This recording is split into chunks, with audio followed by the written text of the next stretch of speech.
도자기 수리 기법 가운데에 깨진 도자기 모양을 그대로 드러내는 기법이 있습니다.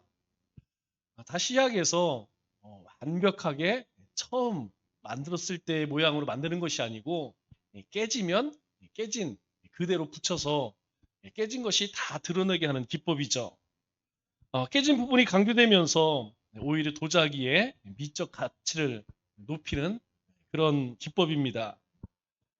금이 간 도자기라 할지라도 누가 어떤 기술로 손을 대느냐에 따라서 멋진 작품이 될 수 있다는 것이죠. 하나님께서는 우리의 완벽함을 요구하실까요? 아니면 우리의 부족함을 사용하실까요? 하나님 앞에 완벽할 수도 없지만 하나님께서는 그렇게 온전하고 완전한 사람보다 부족한 사람들을 쓰십니다.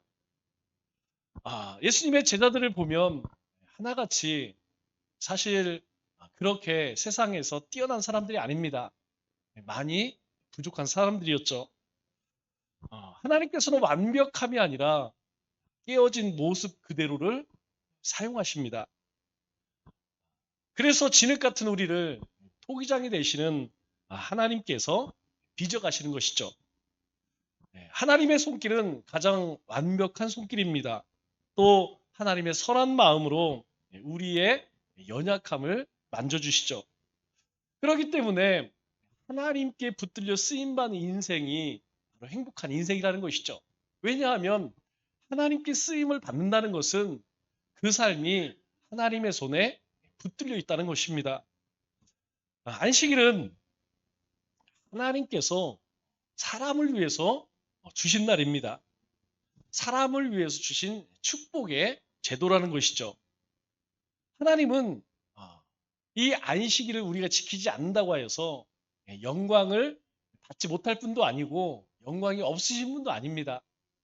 그럼에도 불구하고 우리에게 안식일을 주신 것은 우리로 하여금 이 안식을 통하여서 진정한 회복을 얻기를 원하시는 것이죠. 그래서 이것이 얼마나 중요하느냐. 바로 하나님의 백성들이 약속의 땅에 들어갈 때에 언약의 조건으로 이 십계명의 안식일을 거룩히 지켜라 이렇게 명령하셨던 것이죠. 즉 이 안식을 통하여서 우리의 하나님을 경험함으로 우리의 영이 회복되어지고 육이 회복되어져야 합니다. 그래서 주일 성수가 중요하다는 것이죠. 우리가 요즘에는 주 5일에서 토요일도 쉬고 일요일도 쉬고 해서 육적으로는 또 우리가 근로 시간도 많이 단축이 됐죠. 예전에는 일을 참 많이 했습니다. 지금 일을 더 하고 싶어도 할 수가 없죠. 그럼에도 불구하고 우리가 세상 가운데 살아가는 것은 참 고단한 일입니다. 남의 밑에서 다른 사람의 돈을 번다는 것이 쉬운 일이 아니에요. 그런데 이 안식을 통하여서 육적으로 쉬고 영적으로 우리가 하나님으로 충만해지는 그런 시간이죠. 그래서 이 주일 성수가 중요하다는 것입니다. 우리가 잘 알다시피 예배에 실패하면 인생도 실패한다는 말이 있죠. 반대로 예배에 성공하면 그 삶도 성공한다는 것입니다. 그 이유는 간단하다는 것이죠. 이 안식일을 통하여서 우리가 새롭게 태어나는 것입니다. 새롭게 충만해지는 것이죠. 그럴 때 우리가 한 주간을 하나님의 사람으로 살아갈 수 있게 되는 것이죠. 그래서 예수님께서는 이 형식보다, 즉 안식일보다 사람이 중요하다 이렇게 말씀하십니다. 오늘 9절과 10절 말씀을 보면 예수님이 이렇게 말씀하시죠. 거기서 떠나. 거기가 어디죠? 예수님께서 바리새인과 시비가 생겼어요. 어떤 시비가 생겼느냐? 이 바리새인들이 예수님과 일행들이 뭔가 잘못하는 게 있는가 그렇게 지켜보고 있었죠. 그런데 때마침 제자들이 밀 이삭을 따먹었어요. 그것도 안식일 날. 그것을 가지고 이제 예수님을 정죄하려고 했죠. 그래서 예수님께서 그들에게 다윗의 이야기 그리고 구약의 레위인들 성전에서 제사장 이야기를 하면서 이 안식일의 진정한 가치가 무엇이냐 설명해 주셨죠. 그런데 그들이 알아들을까요? 예, 그들은 이미 예수님의 말씀을 받아들일 준비가 되어 있지 않아요. 여러분, 하나님의 말씀은 그렇습니다. 우리가 항상 들려져요. 설교를 통해 들을 수도 있고, 우리가 말씀을 읽으면서 들을 수 있고, 큐티를 하면서도 우리는 하나님의 말씀을 계속 듣습니다. 중요한 것은 하나님의 말씀이 아무리 들려진다 할지라도 내 마음이 열려지고 심령이 열려지고 귀가 열려져야지 그 말씀이 우리 안에서 30배, 60배, 100배의 결실을 맺을 수 있다는 것이죠. 그런데 이들은 예수님이 말씀하셔도 듣지를 않습니다. 그래서 그곳을 떠나서 이제 그들의 회당에 들어갔더니 어떤 일이 있느냐? 10절 말씀 보니까 한쪽 손 마른 사람이 그곳에 있는 거예요. 사람들이 예수님을 고발하려고 묻습니다. 안식일에 병 고치는 것이 옳으니까 바리새인들이 했던 이야기를 똑같이 하는 거예요. 그때 예수님께서 이 손 마른 사람을 어떻게 하시죠? 고칩니다. 11절, 12절 말씀 보니까 예수님께서 이렇게 말씀하세요. 너희 중에 어떤 사람이 양 한 마리가 있는데 안식일에 구덩이가 빠졌으면 그걸 그대로 버려두겠느냐? 그럴 수는 없다는 것이죠. 사람이 양보다 얼마나 더 중요하냐? 양과 사람을 비교할 수 있느냐? 없다는 것이죠. 그래서 예수님께서는 안식일에 선을 행하는 것이 옳다라고 이렇게 말씀하십니다. 우리가 신앙생활 하면서 정말 피곤한 것이 무엇이냐면 율법에 매이는 것만큼 피곤한 인생이 없습니다. 우리 신앙생활은 은혜 가운데, 은혜 안에 사는 사람이 행복해. 하나님의 은혜로 살아갈 때에 여러분 그 인생이 행복하다는 것이죠. 여러분 우리가 하나님의 은혜에 따라서 예배를 드리고 찬송을 드리고 헌신을 하고 물질을 드리고 그렇게 주님이 우리에게 맡겨주신 일들을 하면 여러분들 우리 안에 우리 입술 가운데 찬양이 절로 나와요. 힘이 들죠. 시간 듭니다. 힘들어요. 그럼에도 불구하고 우리의 마음속에서는 알 수 없는 감사가 터져 나온다는 것이죠. 우리가 지난주에 김장을 했습니다. 여러분 이 김장을 은혜로 하게 되면 얼마나 신나는지 몰라요. 제가 은혜 받은 게 뭐냐면 우리 함지수 성도님이 자랑을 하는 거예요. 작년에도 오셨어요. 그런데 올해 오셔서 뭐라 그러냐? 다 들으셨죠? 작년보다 훨씬 분위기가 좋대요. 작년에는 어떤 분위기였는지 잘 모르겠는데 올해 너무 좋았다는 거예요. 권사님들이 막 신나게 하는 모습이 자기가 너무 좋았다는 거예요. 여러분 그렇게 하나님의 은혜로 우리가 어떤 일을 하게 되면 즐겁습니다. 기쁩니다. 그런데 이건 해야 되는 일이야. 여러분 그렇게 율법적으로 하나님의 일을 감당하게 되면 기쁨이 없습니다. 왜 바리새인과 서기관들이 예수님에게 책망을 받았느냐? 바로 그 때문이라는 거예요. 하나님의 은혜로 살고 하나님이 우리에게 주신 그 말씀을 기쁨으로 순종할 때에 우리 가운데에 하나님의 역사가 있는 것입니다. 그런데 그들은 그게 목적이 아니었어요. 율법을 행함으로 인하여서 하나님의 영광이 아니라 많은 사람들로부터 관심을 받고 존경받으라고 했던 것이죠. 그렇기 때문에 율법에 매이면 인생 자체가 피곤해지는 것입니다.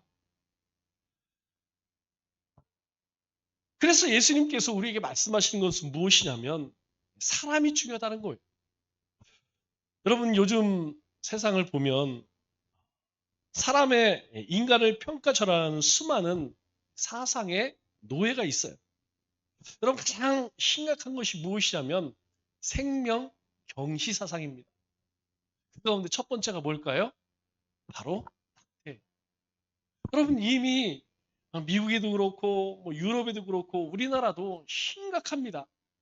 이 낙태 문제에 대해서 사람들은 세상 사람들은 그렇게 중요하게 여기지 않아요. 여러분들에게 늘 말씀드리죠. 왜 우리 만 나이를 없앴을까요? 여러분, 만 나이를 없앴다는 것은 임신의 뱃속에 있는 생명을 생명으로 여기지 않는다는 것입니다. 태어나서부터 이 뱃속의 10달은 빼어버린다는 거예요. 이미 우리나라는 이 뱃속에서 그 생명도 생명으로 여겼습니다. 그런데 이제는 그렇지 않다는 거예요. 여러분, 시대가 그렇게 가요. 왜 그럴까요? 바로 이 생명을 우습게 알기 때문이죠. 제가 예전에 들었던 욕 중에 이런 욕들이 있어요. 아마 요즘에는 많이 안 할 텐데 여기 계신 분들은 한 번씩은 들어봤을 겁니다. 벼락 맞을 놈, 흡살 맞을 놈, 때려 죽일 놈. 여러분, 들어봤어요? 안 들어봤어요? 저는 많이 들어봤어요. 제가 들은 게 아니고 그렇게 욕을 하시는 분들을 제가 많이 봤습니다. 옛날 분들은 그냥 죽이는 게 아니에요. 때려 죽여. 흡살 맞아 죽여. 그냥. 여러분, 이렇게 낙태와 함께 심각한 게 무엇이냐면 인격적인 살인이에요. 살인도 문제지만, 여러분, 내가 잘 모르겠지만 아마 전 세계 가운데에서 인권위원회가 있는 나라가 그렇게 많지 않을 거예요. 여러분, 왜 인권위원회가 존재할까요? 그만큼 많은 사람들이 그냥 사람 죽일 수는 없고, 죽이면 자기에게 해가 오기 때문에 차마 그러지는 못하고 어떻게 해요? 말로 왕따 시키면서. 여러분, 그게 한 영혼을 죽이는 겁니다. 우리 흔히 갑질이라고 이야기하죠. 왜 갑질이 무섭냐? 왜 왕따가 무서우냐? 여러분, 하는 사람은 즐거울지 몰라요. 그러나 그걸 당하는 사람은요, 그게 평생의 트라우마가 됩니다. 무서워요. 그런 환경에 오면 숨이 쉬어지지 않습니다. 그래서 사람이요, 점점점 추구하는 거예요. 점점점 사회로부터 소외되고 사람들과 같이 하려고 하지 않습니다. 이게 다 무엇이냐? 바로 생명을 경시하는 사상이라는 것이죠. 예수님은 안식을 위해서 사람이 존재하는 게 아니라 말씀하십니다. 사람을 위해서 안식일이 있다라고 말씀하시죠. 그러므로 이 안식일은 사람을 살려야 하고 이 안식일에는 선을 베풀어야 한다는 것입니다. 그래서 예수님은 이 바리새인들의 비난과 공격을 감수하고 어떻게 하시죠? 병을 고칩니다. 13절 말씀을 보니까 이에 그 사람에게 이르시되 손을 내밀라 하시니 그가 내밀매 다른 손과 같이 회복되어 성하더라. 여러분, 이미 많은 사람들이 예수님께서 안식일 날 과연 고칠 것이냐 안 고칠 것이냐 이걸 기대하고 있었죠. 만일 고친다고 하면 율법으로 정죄하려고 했고, 고치지 않는다고 하면 야, 저 예수는 사랑이 없네, 능력이 없네, 분명히 그렇게 비난할 것입니다. 그런데 예수님께서는 그런 걸 두려워하지 않고 이 손마른 사람의 손을 고치셨다는 거예요. 여러분, 주일은 그렇습니다. 주일은 어떤 날이냐? 주일은 하나님의 뜻을 회복하는 날이에요. 주일은 하나님의 사랑을 회복하는 날입니다. 주일은 하나님의 섬김을 회복하는 날이에요. 왜 그렇게 해야 할까요? 그렇게 한 주의 첫날 우리가 하나님의 뜻을 회복하고 하나님의 사랑을 회복할 때에 나머지 6일도 그렇게 살아갈 수 있다는 거예요. 그냥 주일날만 우리가 하나님, 나를 향한 하나님의 뜻이 이거구나, 이게 사랑이구나, 이것만 주일날 깨닫는 것이 아니고 우리가 그것을 주일날 회복했다면 나머지 6일은 우리의 삶 속에서, 우리의 가정에서, 삶의 터전 가운데에서 그 일을 행하라는 것입니다. 그래서 주일이 중요한 것이라는 거예요. 예수님은 반대하는 사람들을 두려워하지 않으셨습니다. 그래서 14절 말씀을 보니까 바리새인들이 나가서 어떻게 예수를 죽일까 의논하거든 아셨다는 거예요. 이미 바리새인들이 예수님께서 안식일 날 이 일을 행하게 되면 저들이 무엇을 할지 알고 계셨다는 거예요. 그럼에도 불구하고 예수님은 행하셨다는 것입니다. 오늘 우리가 세상을 살아가면서 우리 일부러 찾아가지는 못해도 우리가 살아가며 만나는 사람 가운데 도움의 손길이 필요해. 그런 사람들이 있습니다. 여러분, 우리가 왜 쉽게 그들에게 손을 내밀지 못할까요? 왜 우리가 쉽게 그들 곁에 있어주지 못할까요? 이유는 하나입니다. 우리가 주님의 날 그것을 회복하지 못하기 때문이라는 것이죠.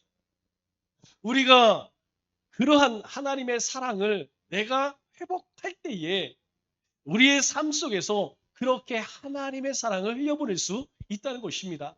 만약 예수님이 이 바리새인들이 두려웠다면 당연히 하지 말아야죠. 그것 때문에 시비가 걸 것이고 계속해서 꼬리표처럼 그렇게 따라다닐 텐데, 그런데 예수님께서는 그게 중요한 게 아니라는 거예요. 더 중요한 것은 하나님께서 우리에게 왜 안식을 주셨느냐, 바로 우리를 위해 주셨기 때문에 예수님께서는 이들의 비난을, 심지어 예수님을 죽이려고 하는 음모조차도 두려워하지 않았다는 것입니다. 그런데 그것으로 끝나지 않아요. 15절, 16절 말씀을 보니까 예수께서 아시고 거기를 떠나가시니, 바리새인들이 이제 예수님을 막 죽이려고 합니다. 그런 이제 작당을 하고 있어요. 그래서 예수님께서 그걸 아시고 떠나가시면서 많은 사람들이 따르는데 그들 가운데에는 많은 병자들이 있었어요. 그런데 예수님께서 어떻게 하십니까? 그들의 병을 다 고치시고, 이 손 마른 사람만 고친 것이 아니에요. 예수님께서는 예수님에게 찾아오는 많은 병자들을 다 고치셨다, 그렇게 말씀하십니다. 친히 고치셨다는 거예요. 그런데 16절 말씀 보니까 다 고치시고 뭐라고 말씀하시느냐? 자기를 나타내지 말라 경고하셨어요.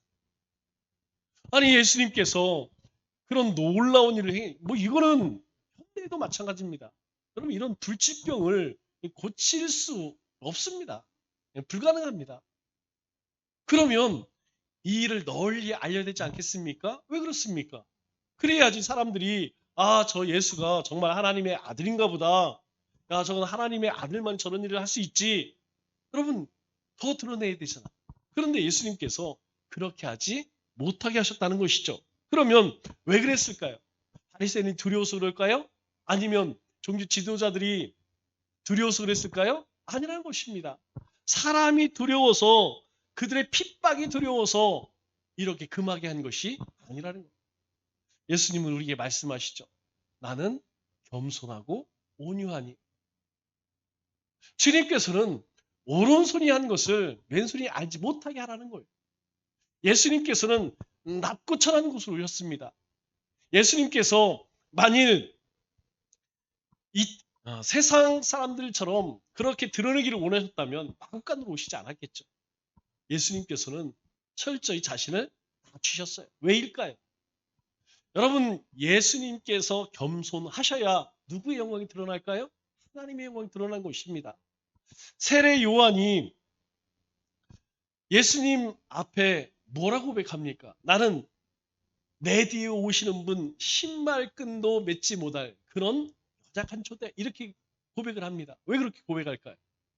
자신이 그렇게 죽어질 때에 예수님이 드러나기 때문이죠. 우리 인생도 마찬가지입니다. 오늘 대표기도 가운데에 이 가을에 뭐라고 이야기하죠? 모든 것이 다 겸손해진 계절이라고 이야기. 고개를 숙인다는 것이죠. 여러분, 성숙하면 겸손합니다. 자신을 드러내려고 하지 않는다는 것이죠. 왜 그렇습니까? 나를 드러내면 하나님이 드러나지 않아요. 내가 죽어져야, 내가 감추어져야 내 삶 속에 주님이 드러나기 때문이라는 것이죠. 또 한 가지는, 내가 지금 예수님께서 유명해지면 하나님의 일에 방해가 되기 때문입니다.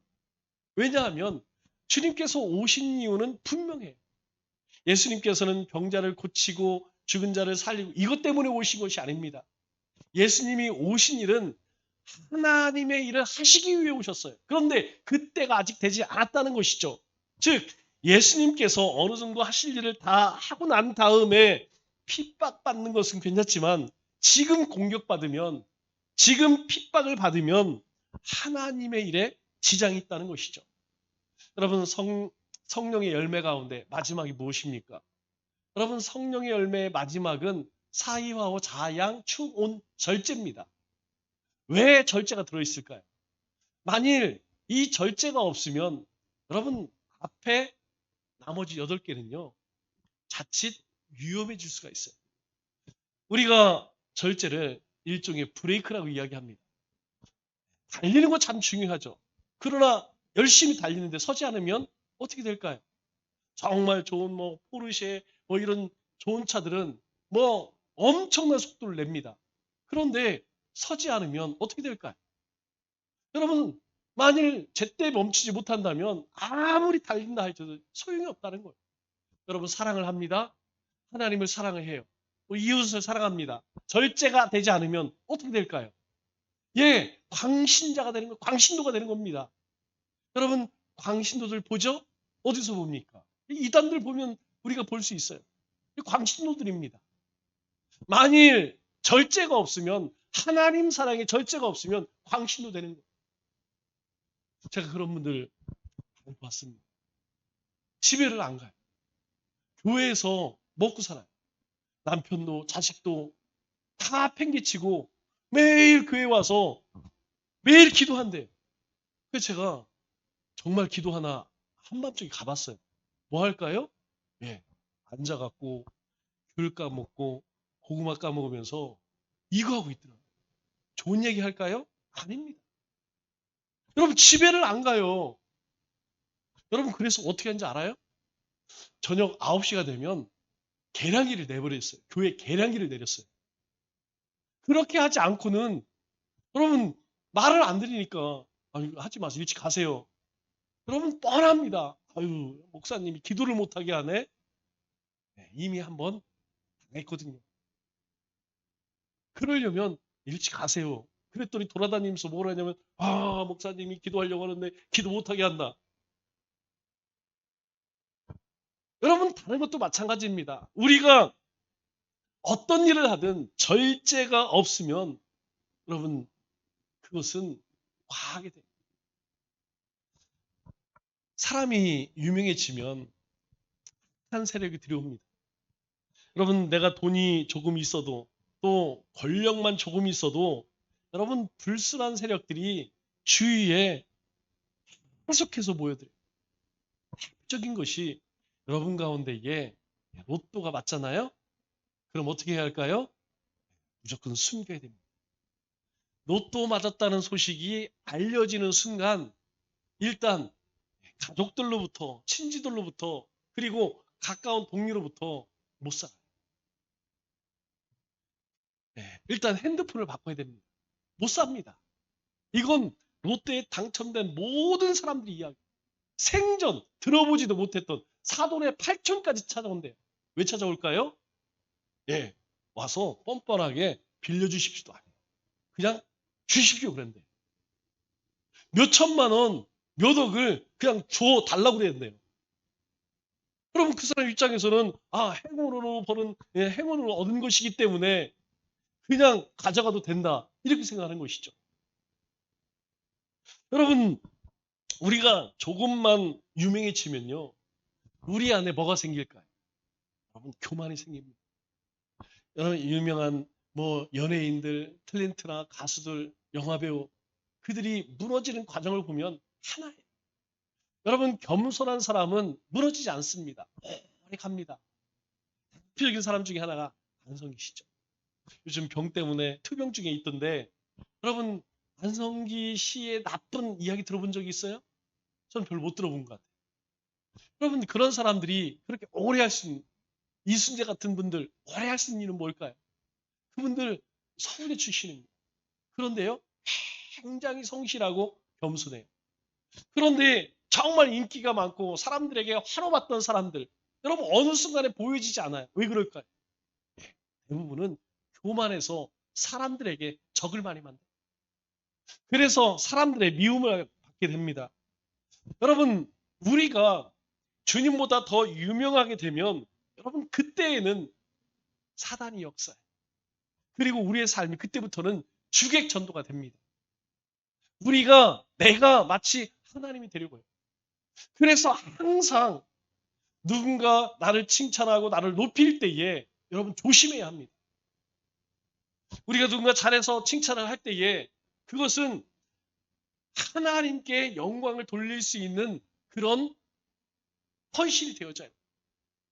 만일 그 영광을 내가 다 받는 순간 여러분 그때에 우리 마음에 한 번쯤은 겸손할 수 있겠죠. 그러나 두 번, 세 번 그렇게 자꾸 칭찬을 받게 되면요. 어느 순간 우리의 마음이요. 이상해져요. 그래서 우리에게도 예수님이 유명해지는 것은 좋은 일이지만 내가 우리 교회가 사역이 유명해지는 것은 아주 조심해야 합니다. 왜냐? 그 자체가 우상이 될 수 있다는 거예요. 예수님만 유명해지고 영광을 받아야지 다른 것이 영광을 받는 것은 안 된다는 것입니다. 말씀을 읽겠습니다.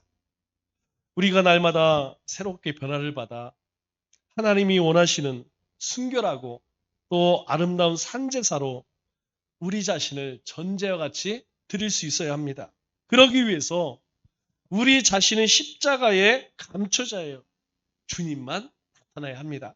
남은 3일도 우리가 행하는 모든 일들에 하나님이 뜻하시는 선한 행실이 드러나 하나님의 영광을 온 세상에 드러내는 우리 믿음의 권속들 다 되시기를 주님의 이름으로 축원합니다.